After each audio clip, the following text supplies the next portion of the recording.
So let's jump right in. It is such a pleasure. Good morning. And it's such a pleasure to be with you today to host this training. This is, I believe, our 7th training of our series of 10 trainings this campaign in this Give Miami Day year.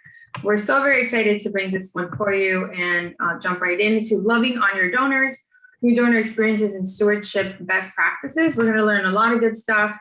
I'm very excited to bring these special guests. So let's jump right into our usual. Of course, you have your tried and true Chelsea Clark, Program Associate at the Miami Foundation. She is your go-to nonprofit guru. If you have any questions around your application and registration, please hit her up. And of course, myself, Ruth Ramirez, I am the Senior Director of Collaborative Philanthropy. I lead Give Miami Day for the Foundation, and it's a pleasure to do this with you, see you guys grow, answer your questions in office hours, and just spend time with you. It is my pleasure to introduce you to Haley Karl. She's a Director of Development at Girl Scouts of Tropical Florida, and Mari Ortega, a donor and board chair who you'll be learning from so much today. And she sits at the helm of City Year Miami. I will probably introduce them, but before that, I want to make sure that we jump into a few things before our fireside chat this morning. Of course, like always, make sure to submit your questions into the Q&A feature.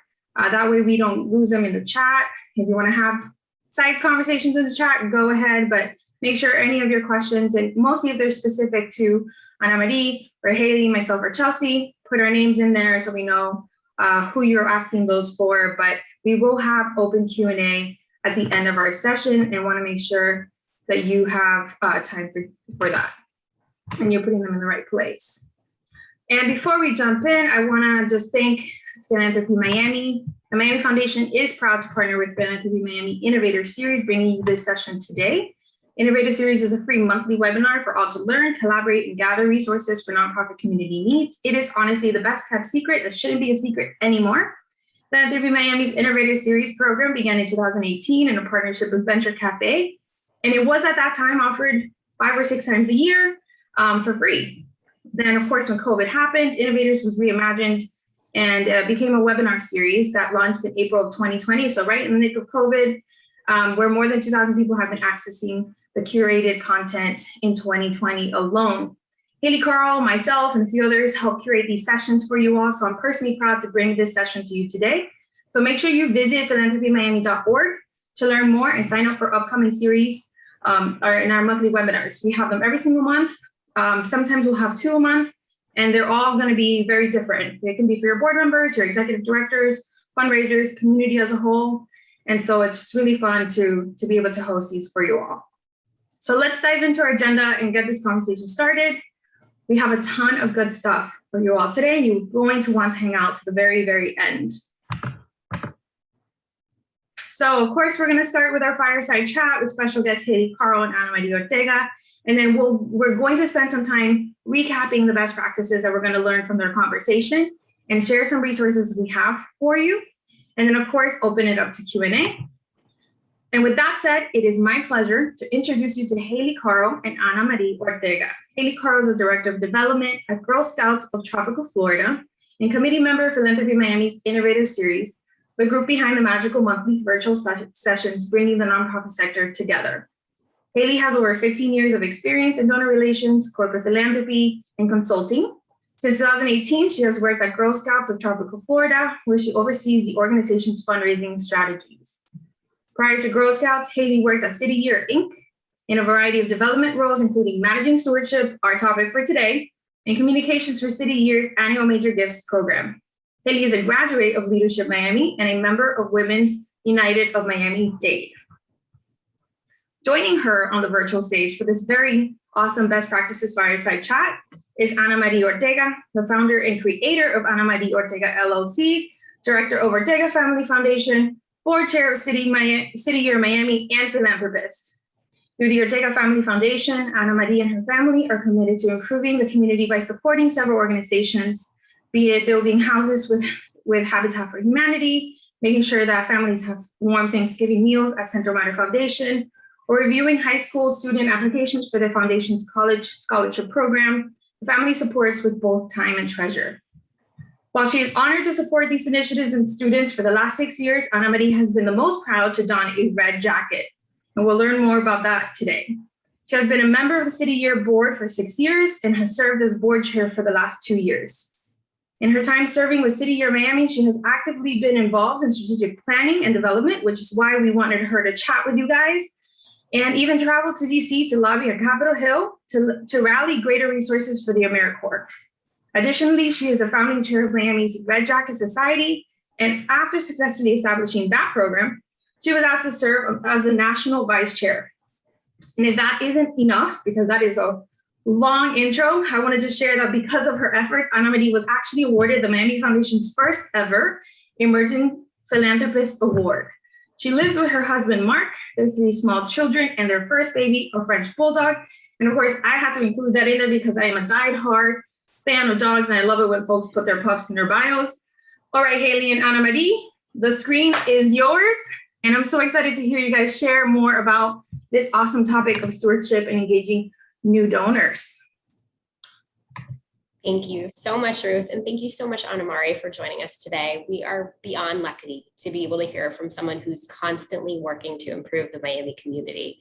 Not only are you an incredible champion through the Ortega Family Foundation, but I know firsthand you're always happy to roll up your sleeves and be an honorary staff member and do all the work as board chair of City Year Miami. So I first got to know you about 8 years ago, I believe, as a founding member of the Red Jacket Society. Can you share a little bit about what the Red Jacket Society is, how it started, and its unique stewardship experience? Well, first, thank you guys for having me. I'm honored to be considered an expert in anything. So thank you guys so much. My fragile ego really appreciates it. So the Red Jacket Society, for those of you who don't know what it is, it's City Year's giving society for gifts of $10,000 and up. And City Year didn't have a major gifts society until 2000. I should know what year we started this, but it was like within the last 6 years. And so when it started in Miami, the current development director was like, look, we're starting this pilot in Miami. We're trying to get people to commit to giving $10,000 a year. Do you want to like start this program and share the Red Jacket Society? And I was young at the time. So I was like, look, I don't have like the big connections, but I have like youth and enthusiasm. And yeah, I'll help you do it. And I was able to get from our family foundation a match, and there was a national match at the same time. So what we did is we went to all of our existing City Year donors, new donors, and we basically were like, can you commit to giving us $10,000 a year? And we're going to match it 2 to 1, 3 to like, you know, if you gave 10, it became 30. So that was a really big incentive for people to join.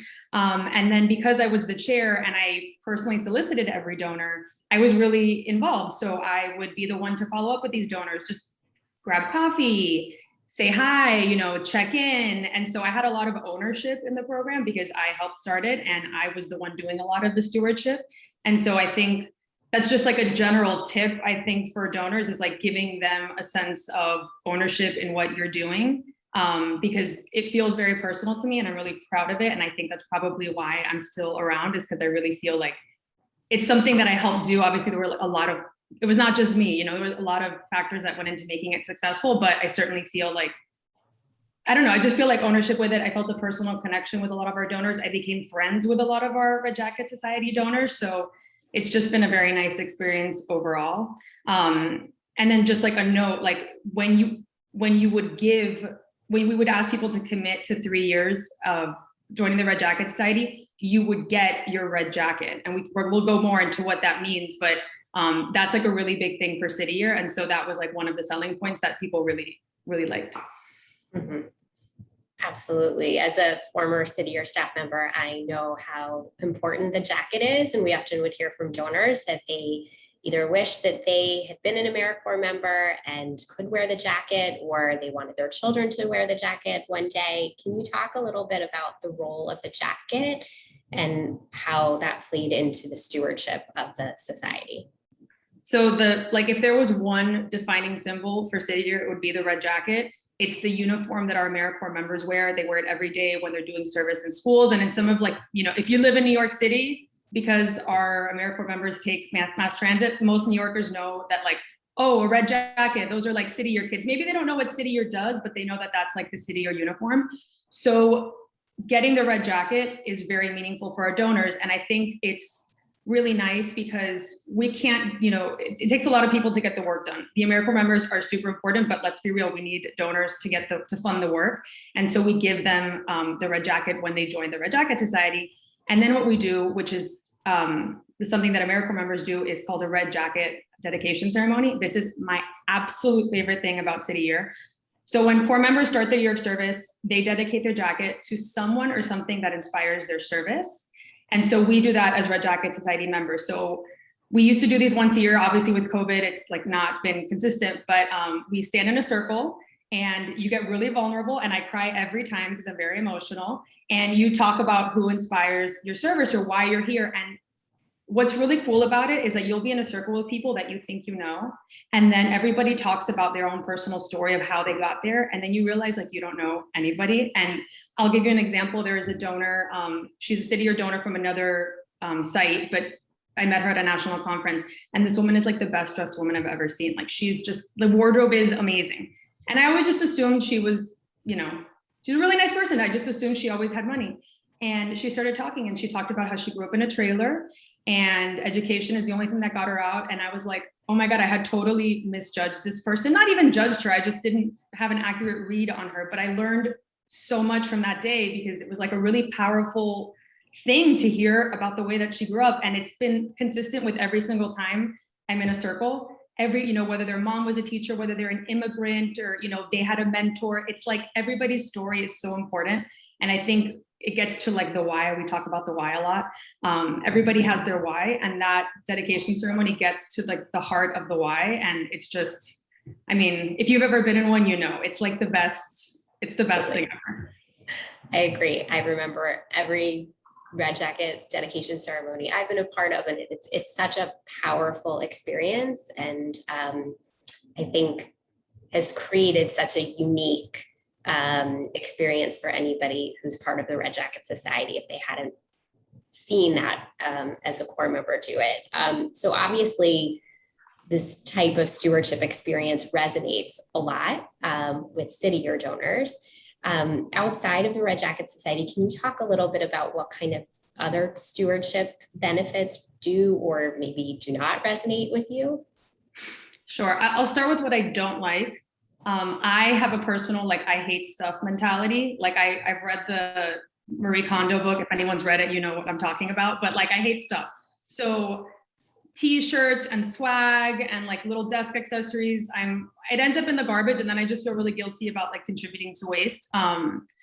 So thinking about elements to your program that are unique to your program that you can give that are maybe experiences. So for example, obviously we just talked about the Red Jacket Society dedication. That's requires no other than the jacket, which is a thing, but that's very special. I was thinking about New Deco Ensemble. We support New Deco Ensemble, and they give us access to rehearsals. That's very cool. That's only something that they could do. I know I said I hate stuff, but I'm gonna make an exception. Haley can get me Girl Scout cookies off season. That is a super luxury. So, I will take the Girl Scout cookies, but that's something that's unique to the Girl Scouts. If she sends me a box of Thin Mints, I'm thrilled. So I would say no stuff unless it's super, super, super, super meaningful, but try to think about experiences that are unique to what you do. And then things to do, I would say, is creating a connection to the work. So I think donors that feel connected are if you're going to look at it from a purely cynical perspective, if your donor's connected, the ask is a lot easier. And you want to keep your donors connected. And every time I go to a site visit or I just see what our work is benefiting, I'm oh, this is amazing, and it just makes the ask a lot easier. So creating that connection.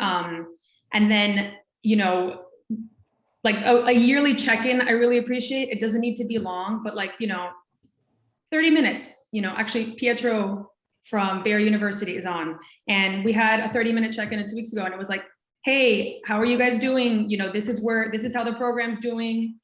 Thank you so much. It was 30 minutes. It was great. It's a constant line of communication, but it doesn't have to be a super long check-in. We don't need a ton of details, but just, hi, thank you. We're here. We appreciate you. It's that's just an easy gimme. And it's so easy now with Zoom, and I think people are busy. And so they appreciate a Zoom meeting. Absolutely. And I know you mentioned even with City Year that you guys pivoted to virtual school visits to make sure that your donors were still seeing AmeriCorps members in action. So obviously things have changed a lot in the last 18 months and we haven't had as many events. How else have you noticed changes in stewardship during COVID? And would you say there's any benefits that have come out of that? So I think,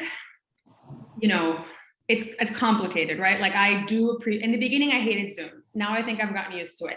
I do appreciate the like efficiency of it. Now I'm like, oh, if it's an hour Zoom versus like a 2-hour meeting, I kind of prefer the Zoom. I'm also busy. I have 3 little kids. We all know what it's like. Life gets busy.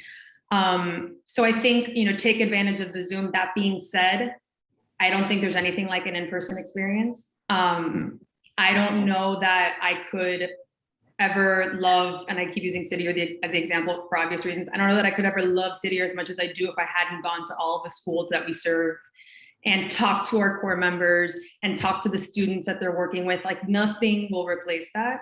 And I also think it's important, and I talked about this actually when I got the Emerging Philanthropist Award, that when I went to my first City Year school, I'm a Miami native, and I went to a school and I got to the school and I realized like this was like a neighborhood I hadn't really ever hung out in. I really didn't know anybody that went to this school. And so I just, as a general rule, if you want to make impact in your city, you have to know your city.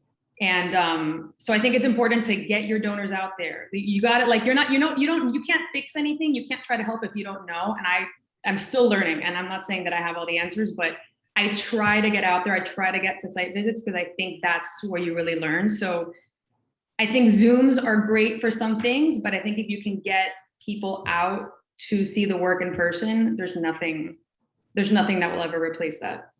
And I know we are all excited to be getting back to that hopefully soon. If not, I know we're all crossing fingers. Fingers crossed. Kind of shifting a little bit, I know that you've enjoyed being part of the stewardship process, whether that's thanking other donors, taking people to lunch or for coffee, sending notes, being part of events. As a board member and the chair of the board, how would you recommend others involving board members in their stewardship? Because I know often as a development director, we don't want to ask the board too much, but I know that it can be meaningful. So can you share a little bit about your experience as a board member being involved in stewardship and how others could do the same? Yeah, I think feeling, and like I mentioned when we were developing the Red Jacket Society program, I think giving board members ownership over the organization, right? Like we need our board, like nonprofits can't function without their board. And I think having them write a thank you, it's a light ask, it's not that hard. And I think they probably feel like a sense of like pride and ownership. Yeah, like I'm part of, you want them to basically feel like part of the team. And you mentioned earlier, like we joke, like I'm the honorary staff member of City Year. Like when we used to go to the office, I used to go to the office all the time. But I think part of the reason that keeps me coming back is I do feel like I'm part of a team. And I was actually looking in my purse yesterday and I found this and I wanted to show it. This is very City Year culture. Our like core members and staff wear these name tags and they make these for our board members. But you put this on and you really feel like, I'm part of this team and it feels nice. And again, it's like keeping them engaged, because I think board members sometimes and I know this because I do as board chair, I'm always, telling our board members, we gotta bring prospects and, who do you know, and relationship mapping, and maybe an ask that's just like, hey, can you send some thank yous? Can you write some notes? That's not like, there's no real ask there. It's just help us, is a little bit refreshing. So just make them feel like part of the team, I think is like the big takeaway. I love that. And just thinking about Give Miami Day specifically, are there things that City Year has done, or if they haven't done, if you've seen from other nonprofits in terms of thinking that you would recommend or the board members could support after Give Miami Day? So City Year in the past will have they used to have like a war room. It was hilarious, but they'd have like, a gift would come in and they would get a thank you on Twitter and they'd get a text, have your staff or your board send that person a text, an email, just like, and it doesn't have to be too much, just like acknowledging the gift, no matter the size. That's like a no-brainer. A little quick video that takes, technology is so easy now. Just sending a quick video, like our core, sometimes our staff would record videos like, thank you, Mari, and send them out or put them on Twitter. And that's really cute. It's free, it's fast. And that's kind of just like an easy thing that I always like. Mm-hmm. And involve your board. Yes, and I know we all need to do that more, especially during these times and when we can't be in person always. You just said acknowledge the gift no matter what size. So I'd love to talk about that a little bit and the idea of kind of customization for stewardship. Can you share why you think that's important and kind of different size gifts and your perspective on stewardship? Yeah, for sure. So this is obviously we all know donors like to be thanked in different ways. I always, I told Haley the other day, I said, I think I'm a low maintenance donor, but it's like when Harry met Sally, like, am I the worst kind where I think I'm low maintenance, but I'm actually high maintenance? And she said I was low maintenance, so hopefully I am. But I think you have to like really know your donor, and that's involves a little bit of like emotional intelligence. But, I will say like from a personal example, like we give, on behalf of our family foundation, and I treat it almost like another job. Not in the sense that it's a chore in any way, because it's like the joy of my life. But to me, there's like a pot of money that we must give away every year. And I have a responsibility to make sure that money is donated responsibly and that, nonprofits are achieving the metrics that, they wanted to achieve with those funds. And I'm sort of like stewarding a legacy. Not that it feels less personal, but it's not like I'm giving, if I give $50,000 from the foundation, it's a lot of money. But if I gave $50,000 personally, that's a lot. That's like a lot for me. So, last year from my business, I had a really good year because I have an e-commerce business. So everybody was shopping online in 2020. So this year I was like, you know what, I'm going to pay it forward. So I started doing really small sponsorships from my business. I'm talking like $1,500, $2,000. And it's funny because I noticed, I'm like, well, when this is coming from my business where the pot is obviously way smaller than the foundation, it meant a lot. So I think it's really important whether you have, somebody gives $5,000 to that person, $5,000 might be a lot for them and really meaningful. And then you might have a donor that gives $75,000 and it's just not that it's not meaningful for them, but they're not going to think about it the same way. And I think, and I have been guilty of this too. I think sometimes we maybe think, chase the bigger gifts and sort of like steward them more. And I think it's important to sort of like look at the spectrum of donations and sort of understand what that gift means to that person and treat it accordingly, because you never know, that $5,000 donor could turn into a $25,000 donor. And you never want to make anyone feel like that gift didn't matter or that it wasn't important to you, because it all matters. And so again, that just requires like a little bit of emotional intelligence and sort of like understanding who your donor is. And I think just, that's just getting to know them and kind of getting to know their style. And for anyone who's been in development a while, you can kind of understand who wants what, if that makes sense.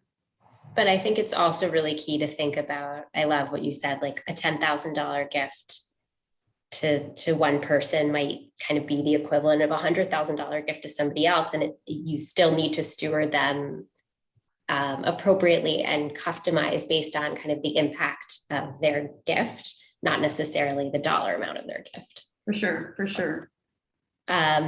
So we all know how critical stewardship is, but as a development professional, I'm definitely at fault sometimes for this, that you spend a lot of time kind of chasing that gift, and then stewardship sometimes can be an afterthought, especially for really small teams. So for those that don't have a lot of bandwidth, are there 2 to 3 things that you would recommend really focusing on with stewardship? Yeah, so I think this is really important, and people laugh when I say this because they're like, how do you know this? But I'm always like, make sure your Salesforce is up to date. And then people are like, how do you know Salesforce? And I'm like, this is what happens when you're like honorary staff. But whether you're using Salesforce or Excel or whatever you're using to track your donors, like make sure that that's up to date. And just, you can send like once a quarter, just like, hi, checking in, no ask. And I'll give you this example because it's always stuck with me. Because I would do a lot of the stewardship for Red Jacket Society. There was one RJS donor that I didn't bring in. She was brought in by another board member and I didn't know her. So I was like, you know what? I want to know all of our RJS donors. So I'm going to take this woman out to lunch. So I invite her out to lunch. And it was just literally, I was just taking her out to get a sandwich and talk and say hi and get to know her. And then later she commented to the person that, like the other board member, she said, oh, I was sure she was taking me out to like hit me up for either like to ask me for something or whatever, but she didn't ask me for anything. So like, don't underestimate the power of like just saying hi, like, hey, how are you? How's your dog? How are your kids? Like any fun vacations, just saying hi. And again, it's like, it's a quick, it could be a text, it could be an email, it could be a phone call, but just say hi. And I think building that, giving is about relationships. So it's all about just like building those relationships. Remember, we're dealing with people and human beings. And I think sometimes, and again, I'm guilty of this too. I think sometimes we're just so focused on like chasing the dollar, the donation, that we forget like that they're people. And I've experienced this on both sides because I am both getting hit up and I am doing the hitting up. So everything I say it as from that sort of experience because I get it. So just, saying hi, like treating the other people like just like a human being. And then this is something that I love, and like it kind of goes back to like easy sort of like tips. City your sons on my birthday. Usually they'll have a core, like the ones that are doing service in school. Send like, it's literally, they say happy birthday Anna Mari, and they'll record it and send it to me. And that took five minutes. And it's just sent to it's a video that's sent to my cell, and it's like my favorite thing. And it's just like, again, just saying happy birthday. It's just thoughtful, like, oh, they thought of me. And of all the things that I got on my birthday, that's the one I look forward to the most. Cause it's just like, they remembered, and that means something. And again, there's no ask, it's just happy birthday. We appreciate you. So it doesn't have to be anything crazy, but I think like, hi, I see you, I appreciate you. Like, thanks for being part of the team. We couldn't do this without you. Like, those are all things that really resonate with me, and I think are really easy, and most importantly, don't cost a lot of money and don't take a lot of time. So that's what I got. Well, thank you. I feel like everything you mentioned is a helpful tip and a great experience for us to learn from. I know that we have some time for questions, and it looks like there were some already in the chat. I don't know, Ruth, if you want me to read some, or you want to, however we want to do this. Yeah, so let's actually flip a little bit, because I do see that some people are asking some questions in the chat, and I want to hit those out before we jump into best practices. So we have a few here. Ana Ruiz asked, do you think the generic social media thank you post during Give Miami Day work? Is that worth the time to produce for recognition? And I wanna pause on that one, because I do have something for you guys that might help you with that one. So let's go to the next one. Gary's asking, how do you measure if you're creating authentic relationships with a donor? That's a really good question. That's a good one. Anna, we'll come back to your question. I promise. I have something for you.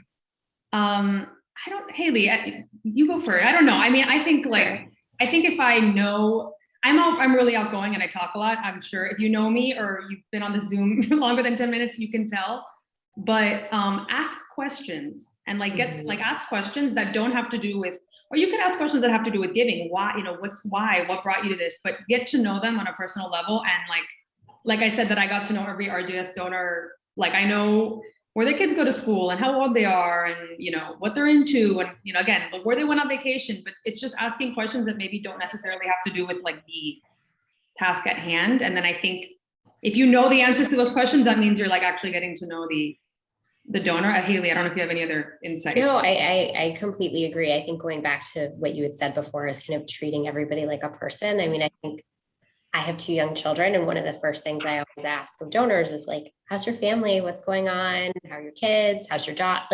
So getting to know them as people, and then also getting to know how they would like to be connected to your organization and kind of what their passion is. I know for Girl Scouts, a lot of our donors were Girl Scouts as young children, or if they weren't, it's something that they always wanted to experience. So For those donors, especially, we try to get them in front of our girls as much as we can and bring them to events where they can experience it. And then I feel like that helps feed their passion and create like a deeper connection. This is random, but Haley knows that I have 3 kids.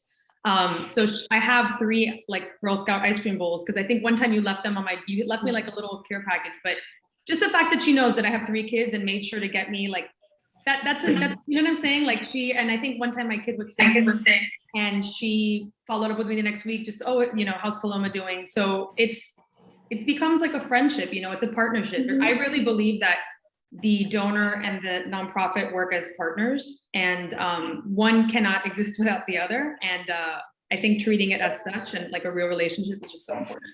Mm-hmm. Most definitely. I think that sometimes we can get really stuck on the mission and trying to get funds to support the mission, that we forget that relationship is key. And converting a current donor into a continual recurring giver is a lot cheaper than getting new donors.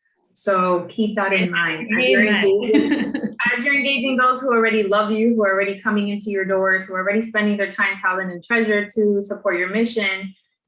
How you're measuring that authentic relationship is how they're engaging with you and how you're connecting with them. So it's not really like a metric you can capture in your CRM other than like tracking touch points. But for sure, it's like, do you know what their life is like? And do you understand what they like to do and how they like to be recognized and thanked? So for sure. I know donors who would love some sort of named plaque, and other ones are like, keep me anonymous. Don't even send me something. I don't want any part of the dollars I give you to go back to some swag. And so, Mari, you touched on that a lot. Okay. Something to think about is I think about this a lot too, when I'm doing the hitting up.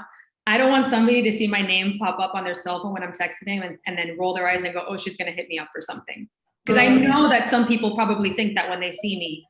And so I always think about that. Like, am I only texting this person to hit them up, or am I also including some hi, how are yous? Because I don't want them to associate me with like, oh, she's just going to ask. Yeah. Yeah. And so development staff, we need to absolutely think about that even more. Most definitely. When your donors call you to chat, that's when you know you have a good, positive relationship with them. When they want to just, catch up or tell you what's going on in the community or who they met, that's when you understand that they're bought in because they're thinking about you before you even reach for the phone. But don't wait for that. That happens after you've been able to touch base and build that relationship and that trust with them. And they know that they're part of the team, an honorary staff member. We have a question from Jesus. For a small but growing nonprofit, what steps can we take to schedule every quarter to check in with our donors when we are inundated with the daily operations of our organization? And Jesus Rivera, I think this is Bridge to Hope, Jesus, right? So I think that's him. Bridge to Hope, if that is him, is a small nonprofit doing big things. I actually partnered with them in Miami, and over the first year of COVID, they actually helped us deliver over 200,000 meals to our families who had been identified as food insecure. So definitely small but mighty team. So how do we engage our donors, and what would be an organic way to engage a donor in every quarter and checking in with them? So he says, we are actually really small, and we only have a 2-person development team at Girl Scouts. So I can tell you one of the ways we do is we've started a newsletter, and I will personally forward things and write a little note and highlight. If I don't have time to schedule a check-in, I at least want to make sure like a donor knows what we're doing. And then we are now starting to do in-person girl events. So kind of personal invites if they can come to things. And then, as Mari mentioned, if you can have like a 30-minute check-in with certain donors. We also do every year with our whole board. We do once a year, like board check-ins we tend to have those be like an hour and a half, but making sure at least you have like one longer touch point during the year. And then kind of, again, as Mari mentioned, in terms of customization, like looking, at your donors, and who do you know would want like more regular check-ins, and who are the ones that are happy just kind of getting a newsletter or getting a phone call and having a meeting once a year, versus those that you absolutely need to check in with more often for them to feel really connected? Yeah, you can ask the donor. Like, if a nonprofit was like, would you want me to check with you once a quarter? I'd probably say no. Like, no, I don't need that much. Like, once a year is fine. So, you can just straight up ask, how would you like to be stewarded? And honestly, like, I appreciate that question. We're all busy, and they might even appreciate you not, like, as a busy person, they might even appreciate, okay, look, I just need to hear from you once a year. And then, or maybe somebody, they want the once a quarter. But I think it's okay to ask how they would like to be stewarded. Most definitely. It's funny. I think that sometimes we kind of complicate the situation, right? It's like having a friend. Do you only hang out with your friends when you need to kick it? Like, right? So you build a relationship, you have rapport in the middle of it, and then you go out for a game, or you hang out for a barbecue and you spend time. But the building of the relationship is just as authentic and organic as it should be with our donors. And so, yes, there are some formal annual updates and things like that go into play. And I love what Haley said about forwarding the newsletter. If you are blasting your newsletter to your donors, not everyone's opening it up. Look at your constant contact or your MailChimp data. You're probably getting maybe a 26 to a 30 at most % click rate. So what's happening with the other 60, 70% of people who aren't reading your newsletters? Forward it to them. Just be like, hey, in case you missed it, wanted to make sure you saw this thing that we're really doing, thought about you. Saw a kid today in the hallway and he mentioned something and thought you would like to know that they're learning this in the classrooms, etc. Like, those little touch points go such a long way because they know that they're top of mind and they're thinking about you all. Sorry, another quick thing, because I was thinking about, I think you had mentioned, Ruth, that they delivered meals. Sending a picture of a picture of the meals. This is what we're doing today. Thanks so much for your support. That you're seeing it in action, and that's huge. Like, and I'll give this example. Mari Ortega, who is the CEO of Habitat for Humanity, is all, because he knows that I'm a sucker and I cry all the time. So he'll always send me, like, when they're doing like when they're handing like the keys to like the new owner of the house, and he'll tell me their story. And that to me is like, whenever I see his name on WhatsApp, I'm like, oh, I'm gonna get a feel good story today. So it doesn't have to be complicated. It could just literally be the work that you're doing. Hi, this is what we're doing today. Thanks so much. Yeah, most definitely. So I have one here from Pietro, and I think this is a selfish plug, Pietro, because your question is very, very specific. Can you talk about some best practices you've experienced from local nonprofits where you found the stewardship, reporting, and recognition of your philanthropic investment to be meaningful, creative, and impactful? I think he's talking about himself. That's a great, well, Pietro, you've always done a great job. I think, I don't know, for me, the experiences that are most impactful is like going and sitting with like the people that you're impacting, or just, I enjoy learning. And so I think when I sit and I talk to people, like, I remember I went to Project Gold a really long time ago. I was taken for a site visit and I sat with the girls who were actually, in Project Gold. I went to like the house, and that was huge for me. Like, that was huge, just sitting with them and talking with them and seeing the house and seeing what they do and seeing what their day was like.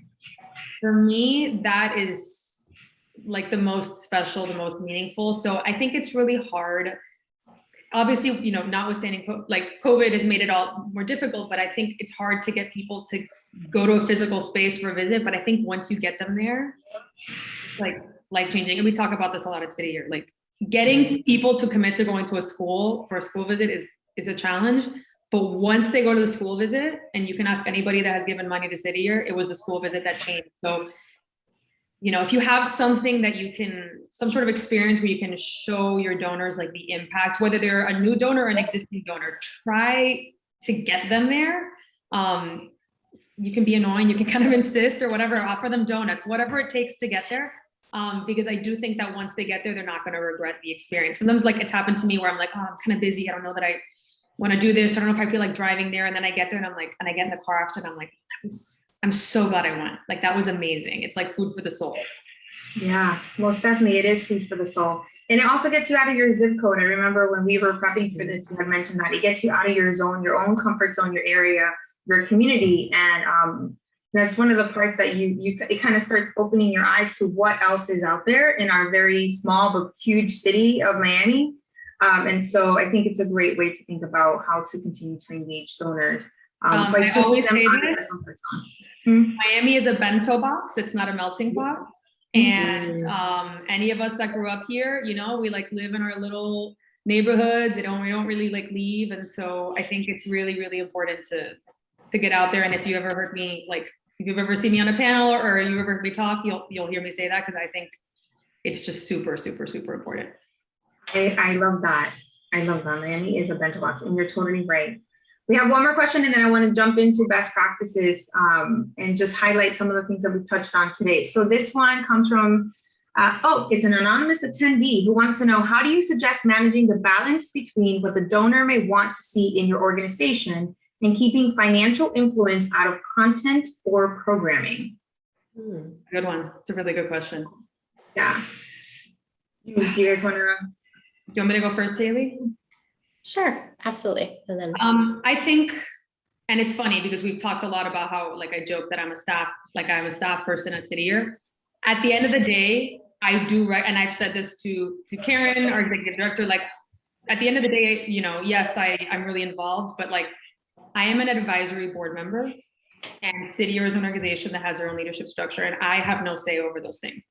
I have that clear boundary, I think, and I hope it's because like I'm a normal person and I recognize my boundaries, but I do think it's important to set boundaries. Like if you have an advisory board, they are an advisory board and they have to respect that role, and they can give advice and they can do whatever. But like, I think at the end of the day, the organization is the organization, and they have to operate how they operate. And I think it's really hard when a donor or a funder wants something. And I think learning to say no is really important. Learning to say no is something that I have been working on for years, because I'm a people pleaser and I like to say yes, but I think it's okay to say, look, we don't have the bandwidth to do that. That's not our expertise. Like or an organization is really good at doing what their core mission is and stick with it. And if somebody wants you to like do something else, it's okay to say, no, that's not what we do. And if that donor leaves, then you know what, they weren't the right partner. So I think it's totally okay to set boundaries. And I think it's totally okay to not let, like as a donor, you have to know, like, it's not your organization. Like you are helping, you're advising. And as much as you are in the weeds, like at the end of the day, you're not a decision maker for like the really big things. So I think setting boundaries, learning to say no, and you can do it in a respectful way. Doesn't have to be conflict, but I think setting boundaries is huge. Yeah, and I think also setting those boundaries from the very beginning as you're unrolling or onboarding your new board members, engaging them and helping them see where their value really is. And it's the advisory and the expertise that they bring, where, you know, be it that they're a lawyer so they can provide counsel, or they're a CPA and they can do analysis of financials, but really more engaging them on the mission. So I love that. So I want to jump into best practices because I know that there's going to be more questions about these. So I want to make sure that we get to these. And Anna, I promise your social media question about how we can use those to thank our donors will be answered, because I have something for you guys. So I'm going to just share my screen, and I want to make sure if you guys can see it. Can you actually see my screen? Yes. Okay, perfect.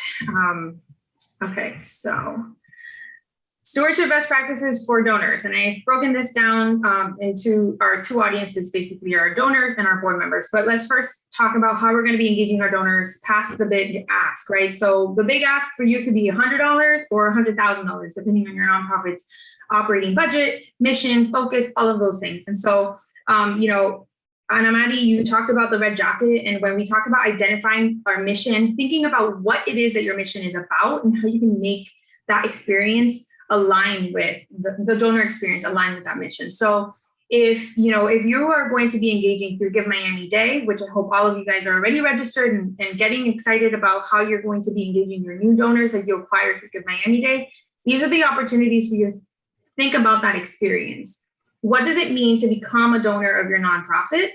And what does that mission, how do you apply that mission to their experience? So with the red jacket, after so much of commitment, of treasure, then they were able to be indoctrinated or sort of brought into this special society, right? So it also touches on some of the other points that we have in the slide, but making that experience align. So don't be so disparate, like in the sense of like, I'm just going to give you a t-shirt while I am a food bank.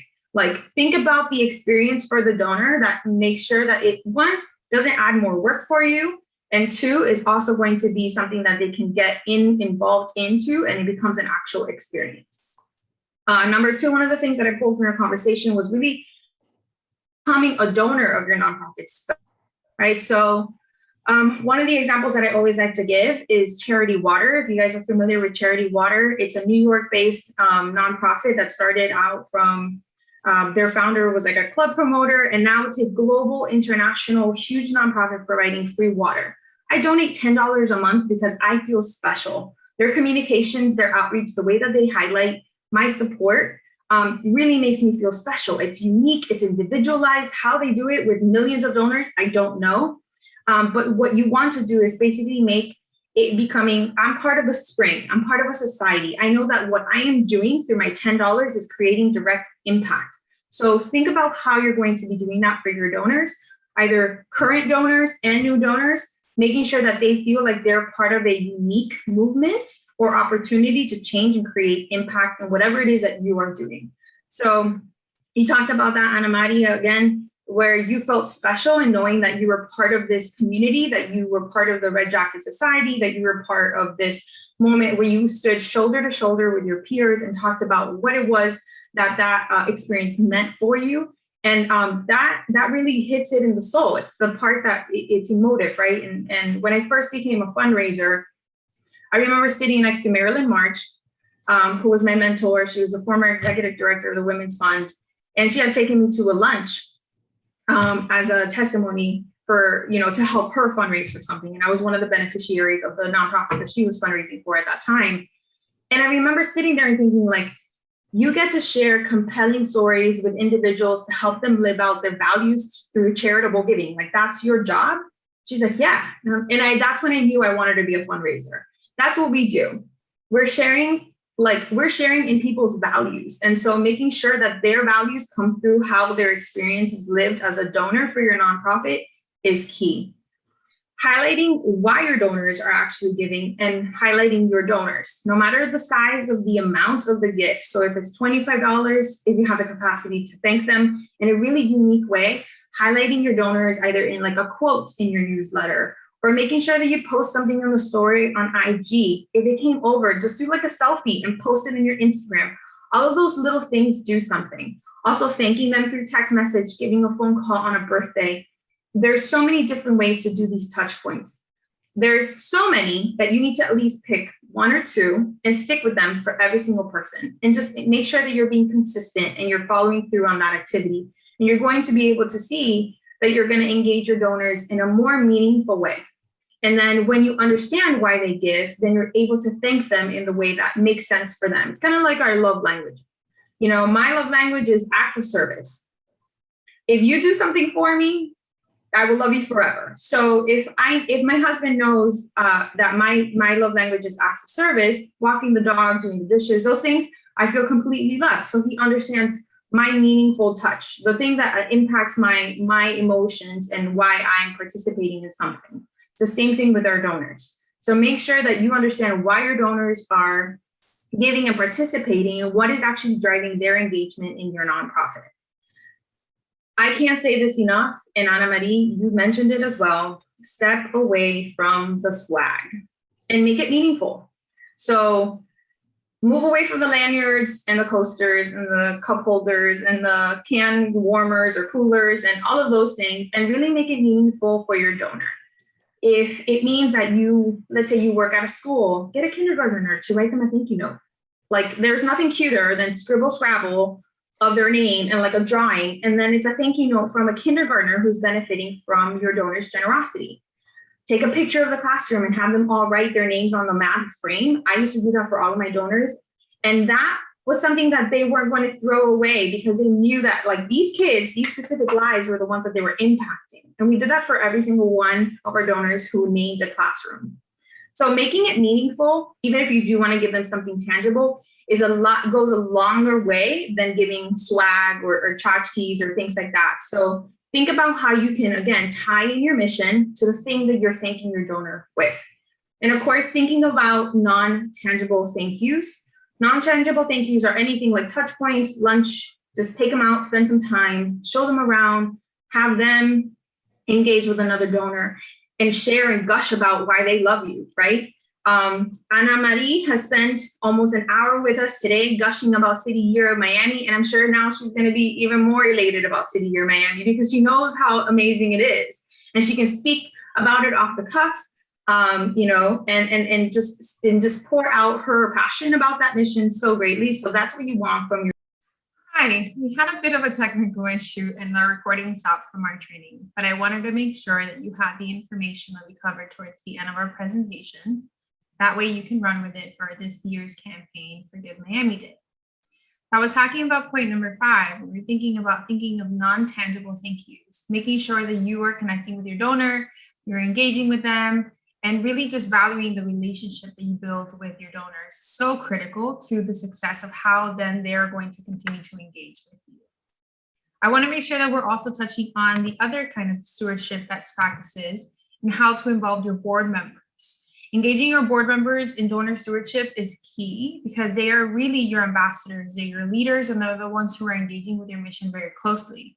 And so we've outlined 3 different ways you can engage with them. Of course, many other creative ways, but here are the top 3 that we've discussed. Of course, using them to create a thank you brigade and tasking them with those thank yous. And what we mean by that, and something that we actually do at the Miami Foundation, is we leverage our board members to thank our donors and key individuals who are engaging with our mission. And we task them with a list of names and phone numbers and scripts and things like that they can then go and execute on. And then we follow up with them on that. And so it's part of our culture, it's part of our engagement with our board members. It gives them something fun to do more and beyond the actual asking of dollars and donations from their network. And so you're just getting them to feel gratitude for the work that they're doing and sharing that gratitude with other people. Make sure to invite them to lead a tour or virtual coffee talk. And this way they get to gush about the opportunity that your nonprofit provides to the community, your mission, why they're involved. They get to basically talk about their purpose as a board member and why they participate with you. And it actually takes the pressure off of you to do so. It gives them a platform to shine. It's another way to continue to steward them and then also engage new donors that way. And the best way to do that is to have them invite their own friends.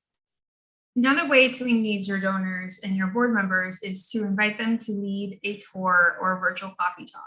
This is a great way to have your board members use this as a platform for them to gush about your mission. Really, it's an opportunity for them to shine and then engage their network, their peers, their friends, invite their friends over to your nonprofit and have them share why they're involved as a leader. You know, it's a great opportunity to have them share about the mission because then that way they know how to talk about your nonprofit in a way that is going to solidify their relationship with your mission and why they are involved. So not only are you leveraging their expertise as a board member, using it to connect with their peers and their network, whoever it is that they're inviting to, let's say, a virtual tour or a coffee talk.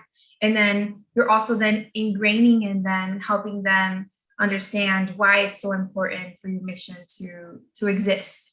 And so those things are really critical as you continue to steward them and using them in that way. So think about your board members, not only as board members, but also they're your donors as well. So how do you continue to make them love your mission and help them see why it's so important for them to be at the helm of your organization?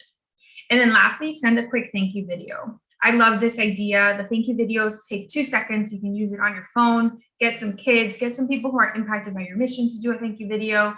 And we have a free resource for you. And I'm so excited to share this with you because the thank you video is really a critical piece that I think that you can do in many different platforms. You can post it on social media. If you want to do a shout out, you can put it on your story and Instagram. It's very simple to do that. 15 seconds, tag them, just shout them out and then send them the link. If they don't have social media, put it on Facebook.